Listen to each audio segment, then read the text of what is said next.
Welcome guys. I'm back again sa aking YouTube channel. Mag-install po tayo ngayon ng alarm dito sa TMX 125. Lalagyan po natin siyang one-way alarm. And guys, papakita ko po sa inyo paano natin i-install at kung paano natin i-wiring. Yan guys, proceed na po tayo sa ating gagawin.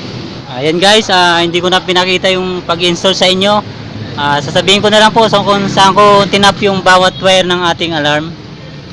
Yung module nga pala dito ko nilagay sa sa kanyang air cleaner. Yan.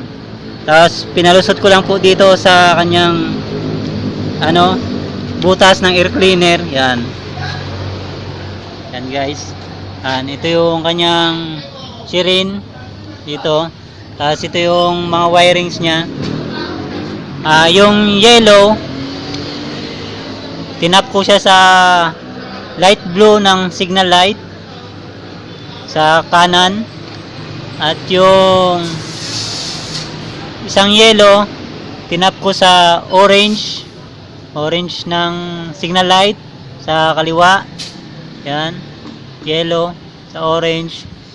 At yung red wire ng alarm, tinap ko sa kulay red ng wire ng motor. At yung black wire ng alarm, tinap ko sa green wire ng motor o yung kanyang ground. At yung orange ng alarm, tinap ko sa accessories wire, sa black wire ng Honda accessories wire. At ang kanyang blue ng alarm, yan, nilagay ko sa starter trigger ng Honda, yung yellow with red, lining red. Yan. Tapos yung orange at saka yung pink at saka gray, yung kill switch, tinap ko naman dito sa ating CDI sa kanyang kill switch, yung black with lining white. Yan. Yung dalawang wire ng alarm, yung pink at gray, yan, kinat ko yung black with stripe na white, pinaghiwalay ko sila. Diyan ko tinap yung pink at saka gray. Yan po ang connection ng alarm sa ating kinabitang motor. Yan. Tapos sila?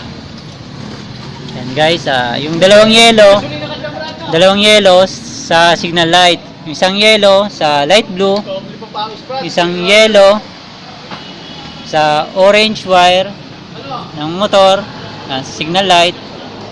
Tapos yung red wire ng alarm sa red din ng harness wire.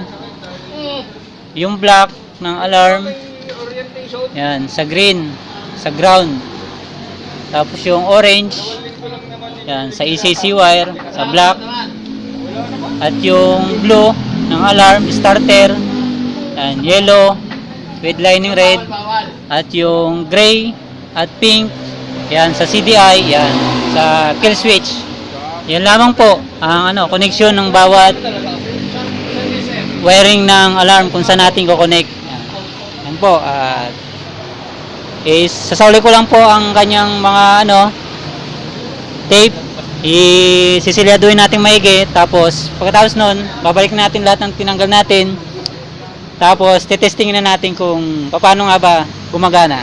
Ayun guys, titesting na natin, ininstallan natin ng alarm dito sa TMX 125. Tingnan natin kung gumagana ba. Yan.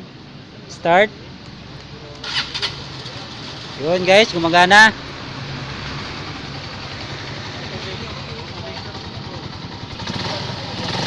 Yan, kita nyo naman guys, gumagana.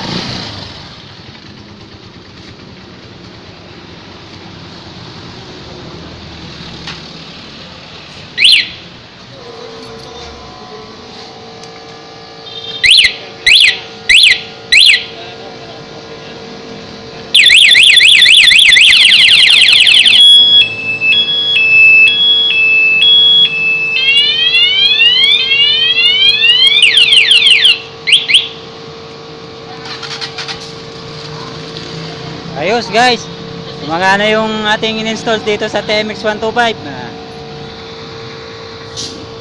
Ayan guys, nakita nyo naman, gumagana yung ating in-install dito sa TMX125. Ininstalan natin ang alarm. Salamat nga pa sa panonood nyo mga sir. Sana po ay tuloy-tuloy po ang inyong panonood sa aking mga ina-upload na video. And guys, kung nagustuhan nyo itong aking video, huwag nyo kalimutang mag-like and share and subscribe, at huwag nyo rin kalimutang pindutin ang notification bell para maging updated kayo sa aking mga panibagong video na ina-upload na kagaya nito na tungkol sa ating pag-wiring sa ating mga motor. Yun lamang po. God bless and ride safe.